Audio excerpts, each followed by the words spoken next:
con descubrimiento de los enterocitos, ¿no? Aplanamiento de las velocidades intestinales y una profundización de lo que era la estructura.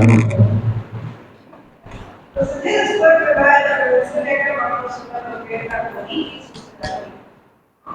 Este es también un trastorno inflamatorio en específico, no se conoce que la causa, pero sí va relacionada a factores ambientales, también a trastornos genéticos. La característica que es todo compromete el signo, pues, todo el marco color, desde el cielo hasta el alto.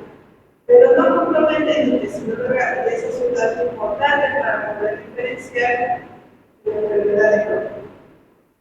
Por otra parte, esta enfermedad se presenta entre los 15 y los 25 años, ¿no? Y compromete la mucosa y la submucosa. Solo estas dos capas del intestino. Vamos a ver en la enfermedad de Crohn, que es transmural. Todas las capas se llegan a la muscular para comprometer el intestino. Entonces, esa colitis ulcerativa viene a construir y a mostrar continuidad. ¿Qué quiere decir? Que una vez que empieza en un lugar, este proceso inflamatorio se extiende y va comprometiendo y abarcando todo el marco colónico. Esto que pasa en la colitis ulcerativa, si ustedes se fijan en la imagen del lado izquierdo, el proceso inflamatorio en el que vienen los intestinos, ¿no? Existen células presentadoras de antígeno, macrófagos, todos empiezan a generar mediadores inflamatorios. Esos mediadores inflamatorios van a producir la apoptosis de los enterocitos. Los enterocitos, una superficie, van a empezar a morir dentro de lo que son las criptas, que son las criptas, van a empezar también a destruirse. La lesión va a ser tal que va a llegar a un de los pequeños capilares que están por debajo de los ingresos. Es decir, que va a haber sangrado. No va a haber una hemorragia continua en escasa cantidad que se van a perder en estas zonas que están siendo destruidas. Y también, debido a la inflamación, van a tomar restos de detritos celulares y va a existir secreción, ¿no? Que se va a tornar duodémico.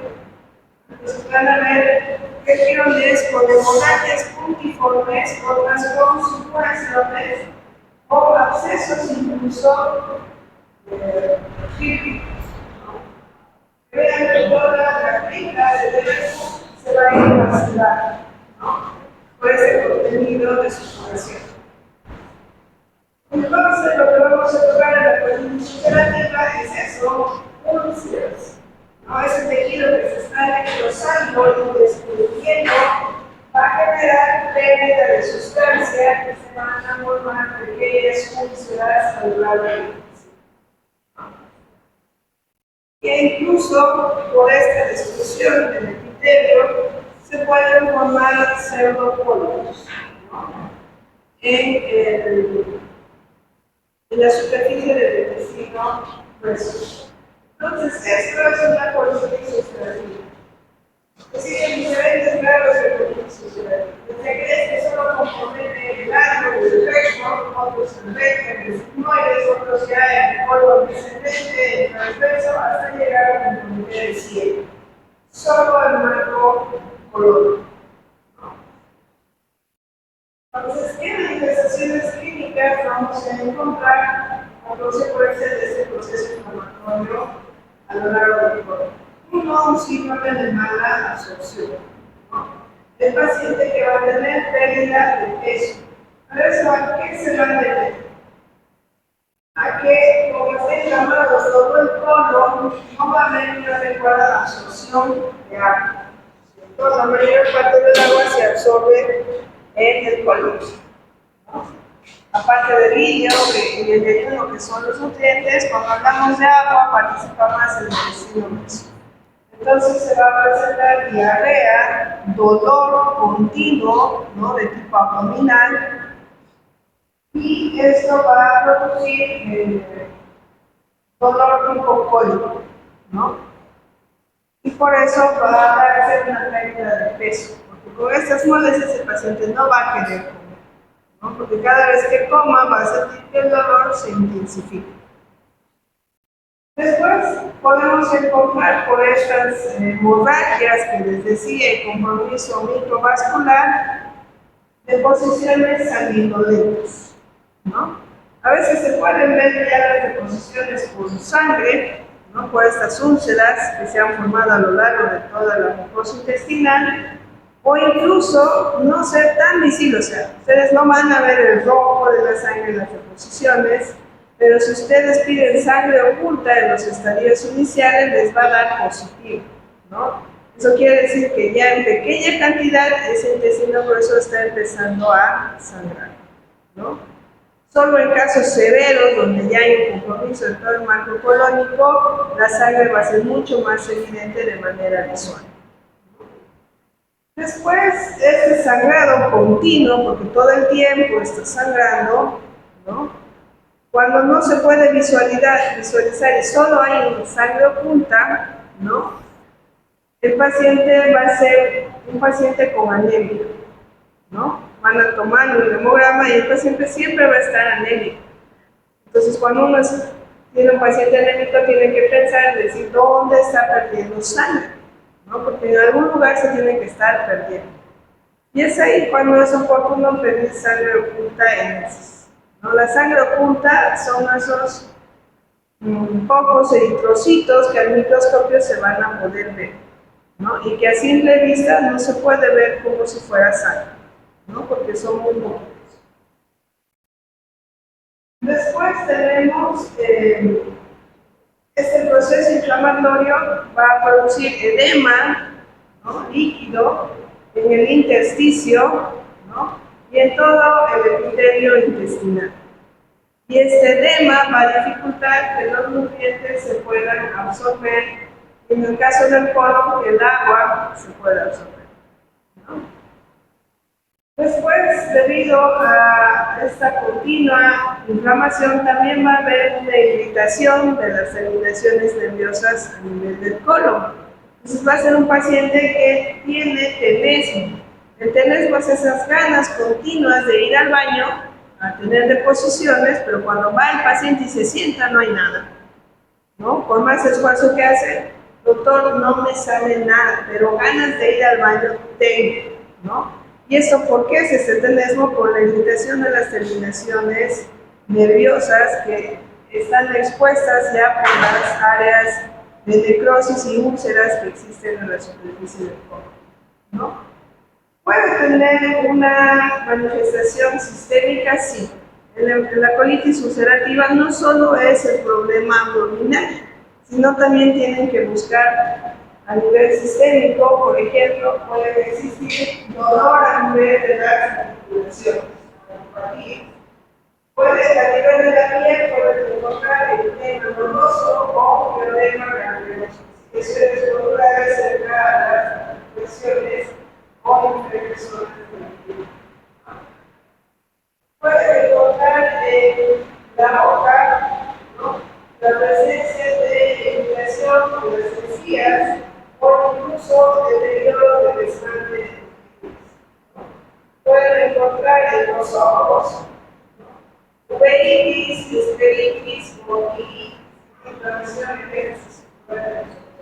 Por lo tanto, el paciente puede ir más por el problema abdominal, a veces a la forma por el problema visual. Entonces, de alguna forma también tiene que relacionar las patologías que salen con alguna enfermedad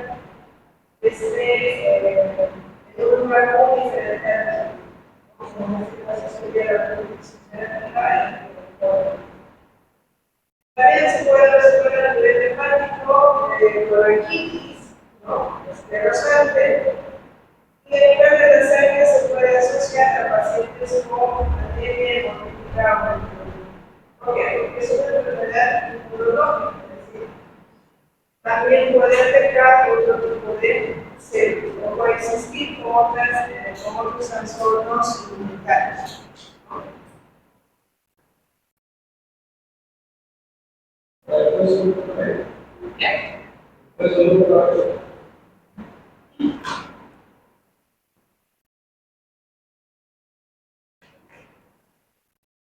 Entonces, eso sería en cuanto a la colitis ulcerativa. Ahora, ¿cuál es la diferencia con la enfermedad de Crohn?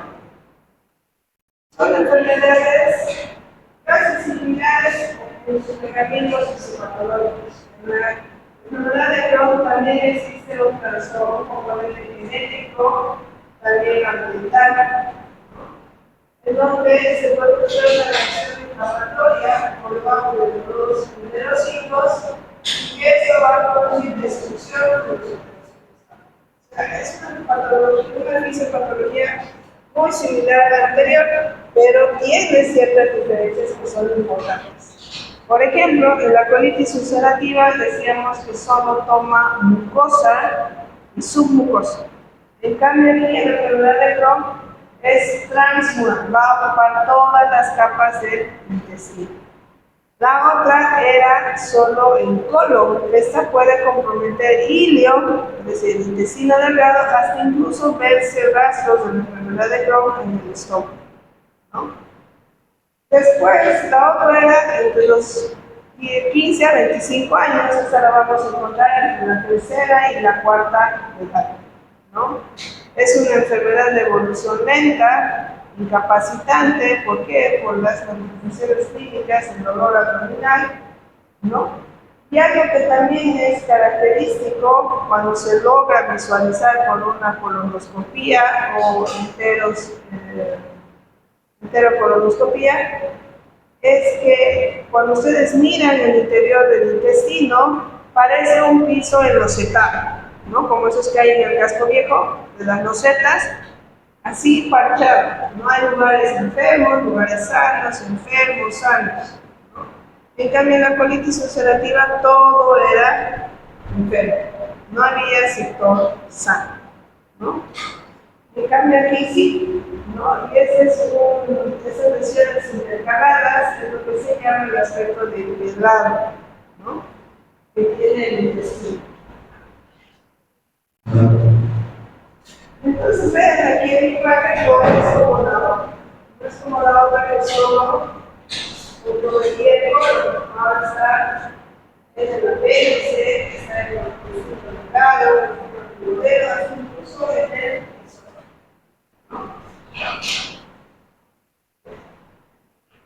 Entonces, ¿qué manifestaciones clínicas vamos a tener en la enfermedad de Crohn?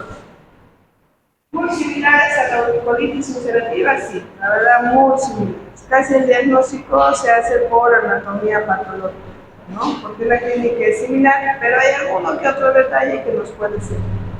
Por ejemplo, pérdida de peso, igual también la anterior, ¿no? Anemia, también por el sangrado prolongado que puede existir, ¿no? Ya sea profuso o sea microscópico. Después, se puede ver un déficit de la absorción de grasas, ¿no? Que se relaciona con la enfermedad de Crohn, y eso va a predisponer a que exista una mayor liberación de calcio, ¿no? Que se formen oxalatos de calcio.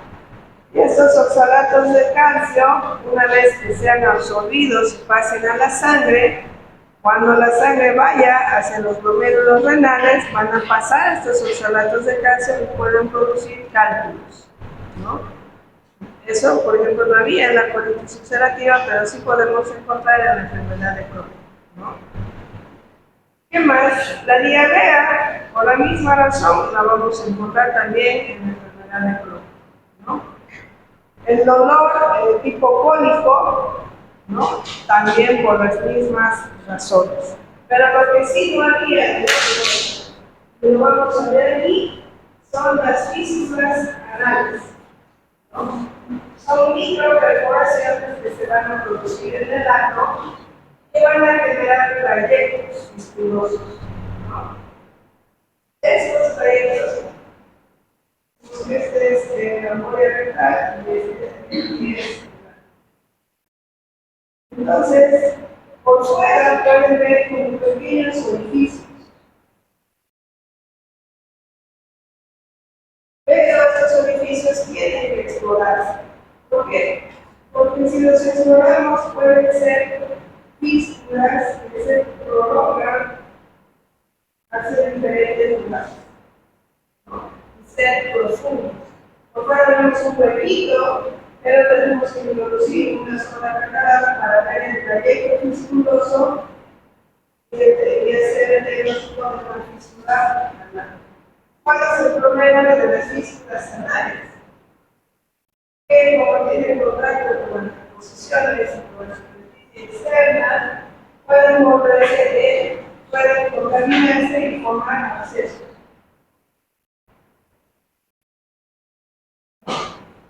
Grandes abscesos en el interior que van a seguir esos trayectos y se van a ir diseminando. Entonces esto puede volverse muy peligroso en un paciente. El paciente por la fístula anal, ya conocen los abscesos anales, puede hacer sepsis. Después de todas las alteraciones sistémicas, vamos a encontrar las ligas que hemos visto de la colitis ulcerosa. Entonces vean como pequeños detalles, como las fístulas, ¿no? Las características de las lesiones en el intestino grueso, el hecho de que estén en el grueso y en el delgado, ya me hace diferenciar que sea de tipo colitis ulcerativa o enfermedad de Crohn. Como la enfermedad de Crohn va a comprometer lo que es el hilo, el vellino o el modelo, entonces va a tener con mayor rapidez va a ser un síndrome de mala absorción. La otra solo compromete el colon, el intestino delgado está endeble y todavía va a tener una buena absorción de los nutrientes. ¿Hasta ahí tienen alguna pregunta? ¿No?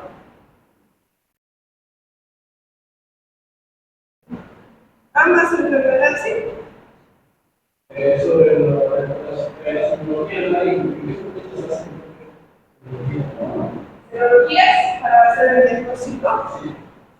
Más que serología, lo que se hace es un tratamiento patológico. Hay que hacer una colonoscopia y tomar una muestra del tejido del colon o del intestino delgado y mandarlo a anatomía patológica.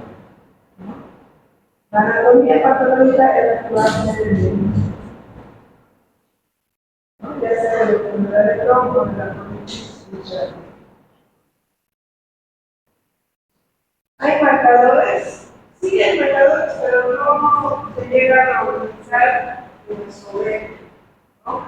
Lo que tenemos que hacer es tomar solicitar una biopsia en la anatomía patológica y eso demora más o menos unos 15 a 20 días para salir el resultado. Entonces lo que vamos a hacer es ver estos casos clínicos. Son dos casos clínicos. Ustedes me van a decir, a ver, en este caso clínico, ¿qué es lo que creen que será una enfermedad celíaca, será una enfermedad de Crohn o será una colitis ulcerosa? Y para eso necesito que se reúnan en sus grupos, ¿no? Para que vayan revisando. Los que han llegado tarde pueden empezar por la plataforma, con el PDF y están todas las diapositivas. También tienen acceso para que puedan revisar.